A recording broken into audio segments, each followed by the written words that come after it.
৭৫তম বাংলাদেশ আওয়ামী লীগের প্রতিষ্ঠা বার্ষিকী উপলক্ষে আমি সকলকে রাঙ্গামাটি পার্বত্য জেলা পরিষদের পক্ষ থেকে আন্তরিক শুভেচ্ছা এবং অভিনন্দন জ্ঞাপন করছি।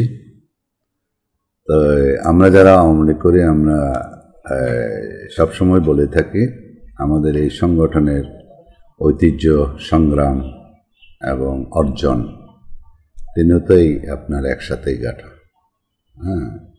এই সংগঠন করতে গিয়ে অনেকে নির্যাতিত হয়েছে, নিপীড়িত হয়েছে এবং আত্মহুতি দিয়েছে। আমি তাদেরকে অবশ্যই শ্রদ্ধা জানাবো। পাশাপাশি এই সংগঠনের আমাদের জাতির পিতা বঙ্গবন্ধু শেখ মুজিবুর রহমানকে অবশ্যই শ্রদ্ধা জ্ঞাপন করছি বিনম্র। তো বাংলাদেশ আওয়ামী লীগের ত্যাগ, ঐতিহ্য এবং সংগ্রামের যে ইতিহাস সেটা তো বলার বাহুল্য।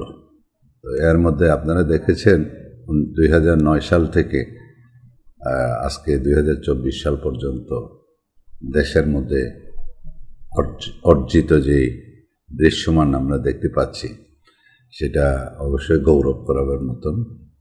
আমরা অবশ্যই গর্ববোধ করি যে এই সংগঠন বাংলাদেশে আছে বিদায় আজকে বাংলাদেশ একটি সার্বভৌমত্ব স্বাধীন বাংলাদেশ, পাশাপাশি একটি উন্নত দেশের দিকে আমরা এগিয়ে যাচ্ছি। আমাদের মাননীয় প্রধানমন্ত্রী জননেত্রী শেখ হাসিনা আমাদেরকে স্বপ্ন দেখাচ্ছেন 2041 সালে একটি স্মার্ট বাংলাদেশ রূপান্তরিত হবে। সেই পথে আমরা সবাইকে নিয়ে এগিয়ে যেতে চাই।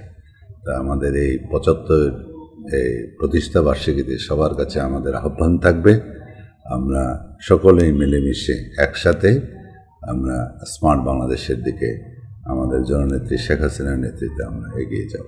ধন্যবাদ।